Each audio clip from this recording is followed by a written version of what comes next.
Hello বন্ধুরা, নমস্কার। আজকে আবার একটা দারুণ স্বাদের রেসিপি নিয়ে চলে এসেছি। আশা করছি আজকের রেসিপিটা তোমাদের খুবই ভালো লাগবে। ভালো লাগলে অবশ্যই একটা লাইক করো, বন্ধুদের সঙ্গে শেয়ার করো। আর যে সকল বন্ধুরা আমার চ্যানেলটাকে এখনো সাবস্ক্রাইব করোনি, অবশ্যই সাবস্ক্রাইব করে এই দিদিটাকে একটু সাপোর্ট করো। তাহলে চলো আজকের রেসিপিটা শুরু করা যাক। দেখো, আমি আজকে কিন্তু পালং পাতা দিয়ে মানে পালং শাক দিয়ে পনির তৈরি করে দেখাবো। আজকের রেসিপিটা কিন্তু বন্ধুরা তোমাদের খুবই ভালো লাগবে, প্রথম থেকে শেষ অবধি দেখতে থাকো। আজকে আমি এই পালং শাক দিয়েই কিন্তু পনির তৈরি করব। আজকে এই পালং শাকের পাতাগুলো লাগবে, তার জন্য কিন্তু আমি পাতাগুলো ধুয়ে পরিষ্কার করে নিয়েছি। আর একদম আমি কিন্তু গাছ থেকেই এই পালং শাকের পাতাগুলো নিয়ে নিয়েছি। দেখো, দেখেই বুঝতে পারবে ভোটাগুলো আমি এই মানে পাতার এই ডাঁটাগুলো কিন্তু লাগবে না, তার জন্য ফেলে একেবারেই কিন্তু পরিষ্কার করে ধুয়ে নিয়ে চলে এসেছি। আর একটু পাতা, এখন তো বাজারে প্রচুর পরিমাণে পালং শাক পাওয়া যাচ্ছে, একটু পাতাগুলো যেন টাটকা হয়, ফ্রেশ পাতা হয়, তবেই কিন্তু পনিরটা ভালো হবে। তার জন্য কিন্তু আমি ভালো করে পালং শাকের পাতাগুলো ধুয়ে পনির করার জন্য কিন্তু একদম টাটকা পরিষ্কার ফ্রেশ পাতা নিয়েছি। তাহলে চলো এবারে রেসিপিটা শুরু করা যাক। উনুনটা কিন্তু আমি ধরিয়ে নিয়েছি, এবার কড়াইটা বসিয়ে দেব। আর কড়াইতে কিন্তু আমি জল দিয়ে দেবো। জলটা একটু ভালো করে আমি গরম করে নেব। জলটা কিন্তু আমার গরম হয়ে গেছে। এবার পালং শাকের পাতাগুলো কিন্তু আমি কড়াইতে দিয়ে দেব।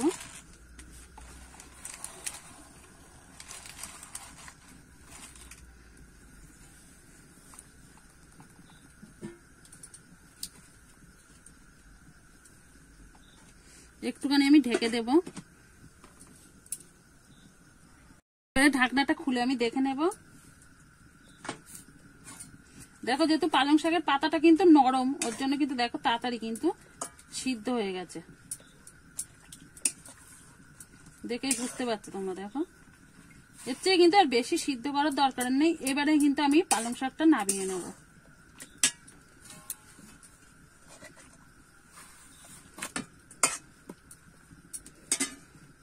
আর এর যে শক্ত অংশটাই, এইটা কিন্তু আমি ফেলে দেবো, ঠান্ডা করে নেব আগে। একটু ঠান্ডা হতে দেবো। দেখেছো, এই যে পালং শাকের যে শিরাগুলো, এগুলো কিন্তু আমি ফেলে দেবো, এগুলো লাগবে না। দেখো, পালং শাকের আমি কিন্তু ডাঁটিগুলো ফেলে দিয়েছি, আর পাতাটা কিন্তু ঠান্ডাও হয়ে গেছে। এবারে কিন্তু আমি মিক্সচার জারে করে কিন্তু বেটে নেব। এই মিক্সচার জারের মধ্যে কিন্তু নিয়ে আমি কিন্তু বেটে নেব। দেখো, আমি বেটে নিয়েছি। দেখেছো কত সুন্দর। এরকমই কিন্তু একটা পেস্ট করে নিতে হবে। এটা এবার একটা সাইডে সরিয়ে নিলাম। এখানে কিন্তু আমি একটা বড় বাটি নিয়ে নিয়েছি। এবার বাটির মধ্যে কিন্তু সব পেস্টটাই ঢেলে নেব।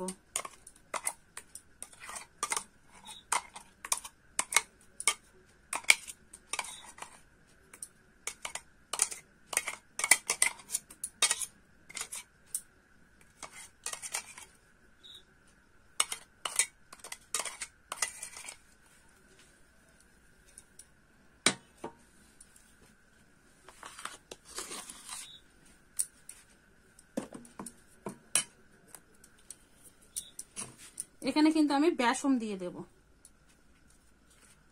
এখানে আমি এক বাটির একটু কম নিয়েছিলাম, সব লাগবে না, সব দেব না, যতটুকুনি লাগবে ততটুকুনি কিন্তু আমি দিয়ে নেব।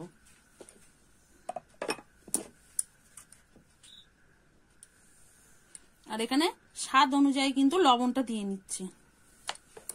দিয়ে কিন্তু আমি এবার মিশিয়ে নেব। আমি দেখো বেসনটাকে কিন্তু দিয়ে ভালো করে কিন্তু একদম সবকিছু মিশিয়ে নিয়েছি। এখানে কিন্তু আমি দেখলেই তো শুধু লবণ আর বেসন দিয়েই কিন্তু আমি পালং শাকের পেস্টটা দিয়েই কিন্তু আমি ভালো করে ফেটিয়ে মিশিয়ে নিয়েছি। এবার এটা একটু সাইডে সরিয়ে দেব। এখানে আমি একটা কিন্তু থালা নিয়ে নিলাম, একটু তেল দিয়ে দেব।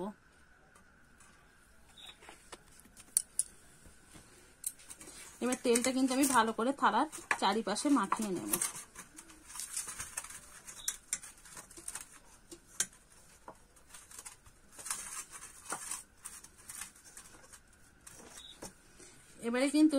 এবারে সব কিন্তু ব্যাটারটা দিয়ে দেবো।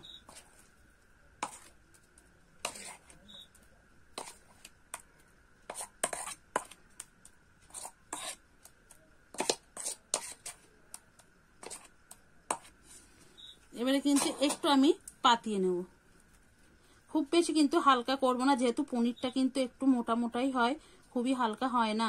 তার জন্য কিন্তু আমি পনির যেরকম হয় সেরকম ভাবেই কিন্তু আমি এটা পাতিয়ে নেব।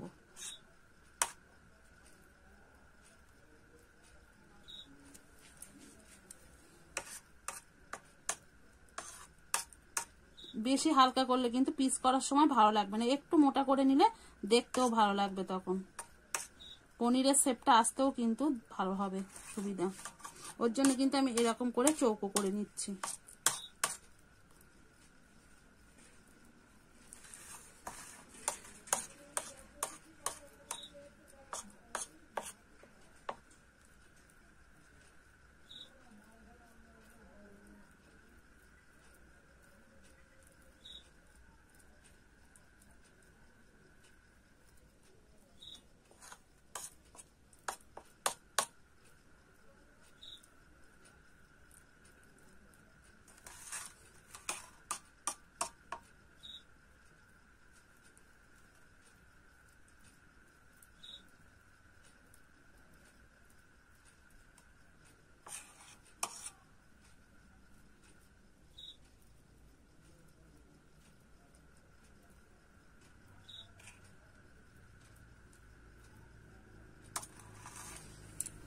দেখো আমি কিন্তু এরকম ভাবে নিয়ে নিয়েছি।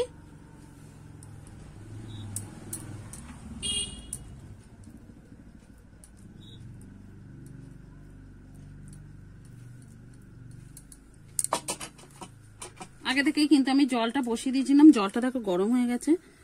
এরকম একটা স্ট্যান্ড কিন্তু আমি কড়ার মধ্যে দিয়ে দেবো। এরকম স্ট্যান্ড কিন্তু আমাদের সবার বাড়িতেই থাকে।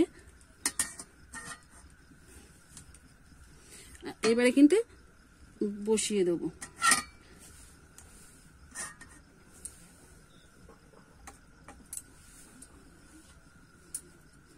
আর ওপর দিয়ে কিন্তু আমি একটা ঢাকনা দিয়ে দেবো। এইভাবে কিন্তু আমি 2 মিনিট জাল দিয়ে নেব।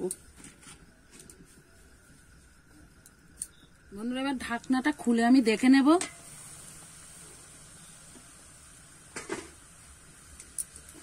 আর এখানে একটা টুথপিন নিয়ে নিয়েছি, দেখো এটা দিয়েই কিন্তু আমি দেখে নেব। দেখো গেঁথে দেখে নিলাম, কিন্তু একটুও লেগে নেই, তার মানে কিন্তু ভালোভাবে হয়ে গেছে। আমি কিন্তু নামিয়ে নেব।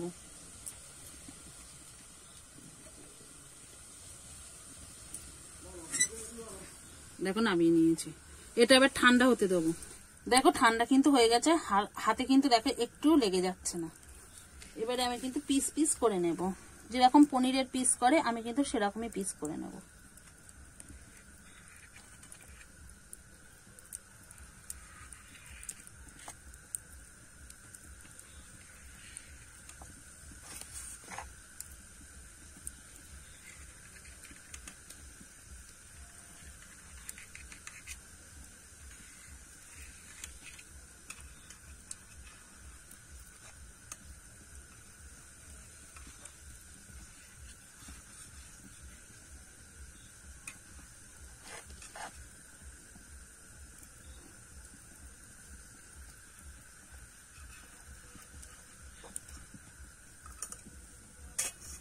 দেখো বন্ধুরা একদম কিন্তু মনে হচ্ছে পনির, আর দেখো কত সুন্দর নরম হয়েছে, দেখতেই পাচ্ছ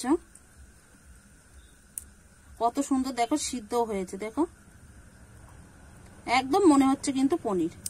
এটা কিন্তু তোমরা দেখেছো, এটা তোমরা কিন্তু পালং শাক বা বেসমের ধোকাও বলতে পারো, কিন্তু এটা কিন্তু দেখতে হয়েছে একদম বন্ধুরা পনিরের মতো। দেখো দেখতে কতটা অসাধারণ হয়েছে আর কতটা নরম হয়েছে। দেখো এটা কিন্তু পনিরের মতো একদম দেখতে বলেই কিন্তু আমি পনির বলছি, কিন্তু এটা তোমরা পালং শাকের ধোকাও বলতে পারো। তাহলে আমি এগুলো সব কিন্তু একটা একটা করে উঠিয়ে নেব। আর কত সুন্দর উঠে যাচ্ছে, দেখো সবগুলোই কিন্তু খুব সুন্দর ভেতর থেকে সিদ্ধ হয়েছে, আর কতটা নরম হয়েছে দেখো, দেখেই তো তোমরা বুঝতে পারছো। দেখেছো কত সহজে কিন্তু পালং শাক দিয়ে পনিরটা বানিয়ে ফেললাম, বা পালং শাকের ধোকাও বলতে পারো। ধোকাটা বানানো হয়ে গেছে বা পনিরটা বানানো হয়ে গেছে, দেখেই বুঝতে পারছো কত সহজে কিন্তু বানানো হয়ে গেছে। কড়াইটা কিন্তু বসিয়ে দিয়েছি, এবারে কিন্তু তেল দিয়ে দেবো। আমি কিন্তু এটা সর্ষের তেল দিয়ে করছি, তোমরা চাইলে কিন্তু সাদা তেল দিয়েও করতে পারো।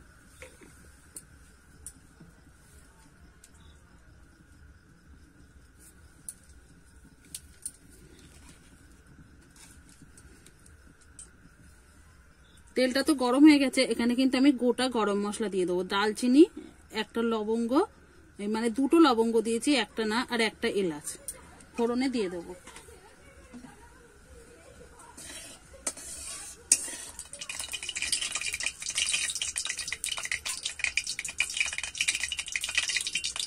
আর এখানে দেখো, এখানে কিন্তু রসুন, পেঁয়াজ আর আদা বেটে নিয়েছি, সেটাই কিন্তু আমি দিয়ে দেবো।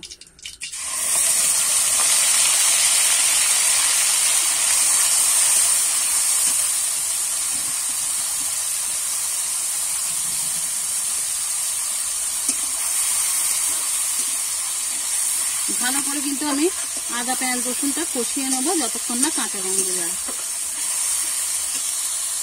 পেঁয়াজ রসুন তো কষানো হয়ে গেছে, এবারে কিন্তু টমেটোটা দিয়ে দেবো। এখানে আমি একটা বড় সাইজের টমেটো কেটে নিয়েছিলাম, সেটাই দিয়ে দেবো।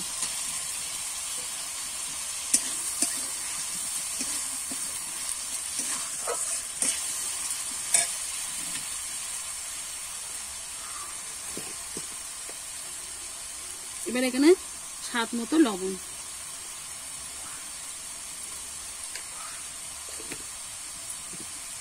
দিয়ে কিন্তু একটু নেড়ে নেব।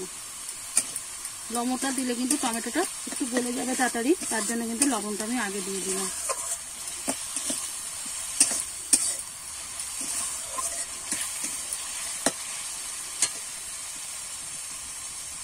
আর এখানে আছে গুঁড়ো মশলা, এটা ঝাল লঙ্কার গুঁড়ো, এটা ধনের গুঁড়ো, এটা হলুদ গুঁড়ো, আর এটা জিরের গুঁড়ো। তোমরা কিন্তু যে যেরকম ঝালটা খেতে পছন্দ করো সেটা কিন্তু দিয়ে দেবে এখানে। আর সবকিছু কিন্তু হাফ চামচ করেই দেওয়া, চা চামচের হাফ চামচ করেই দেওয়া মশলাগুলো। আর ঝালটা তোমরা যে যেমন খেতে পছন্দ করো সেরকমই কিন্তু পরিমাণ বুঝে দিয়ে নেবে। এইবারে কিন্তু আমি এইভাবে কষাতে থাকবো কিছুক্ষণ। দেখো আমি মশলাটা কিন্তু ভালো করে কষিয়ে নিয়েছি। আর আমি তো এখানে পেঁয়াজ রসুন দিয়ে করছি, তোমরা কিন্তু পেঁয়াজ রসুনটা বাদ দিয়েও কিন্তু কোনো নিরামিষ দিনেও কিন্তু এই পালং শাকের পনিরটা বানিয়ে খেতে পারো। এটা নিরামিষ করলেও কিন্তু বন্ধুরা খেতে ভালো লাগবে।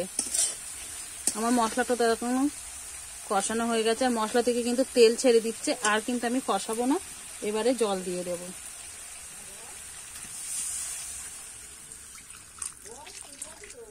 আর এখানে কিন্তু আমি বেশি জল দিলাম না, যেহেতু একটু গ্রেভি গ্রেভি রাখবো। আর তোমরা যেরকম মানে গ্রেভি রাখতে পছন্দ করবে সেরকমই কিন্তু জলটা দিয়ে নেবে। এবারে ভালো করে কিন্তু আমি ফুটিয়ে নেব। দেখো আমার কিন্তু ঝোলটা ফুটে উঠেছে।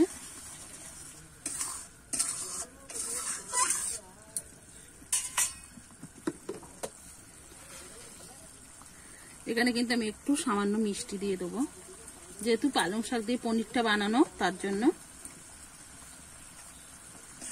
একটু নেড়ে দেব।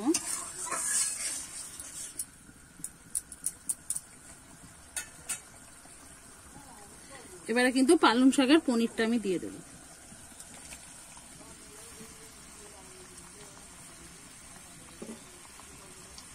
একটু নেড়ে দেব।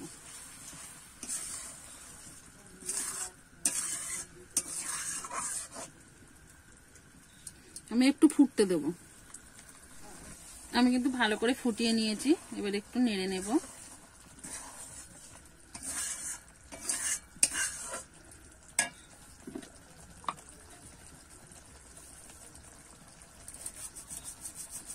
আর একটুখানি কিন্তু আমি কাসুরি মেথি হাত দিয়ে ডলে দিয়ে দিলাম।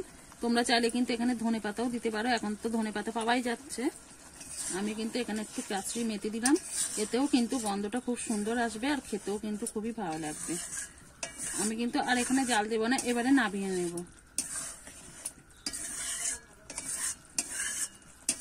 তাহলে কিন্তু আমার পালংয়ের পনিরটা কিন্তু একদম রেডি হয়ে গেছে। এবারে আমি নামিয়ে নিচ্ছি। দেখো কত সুন্দর হয়েছে।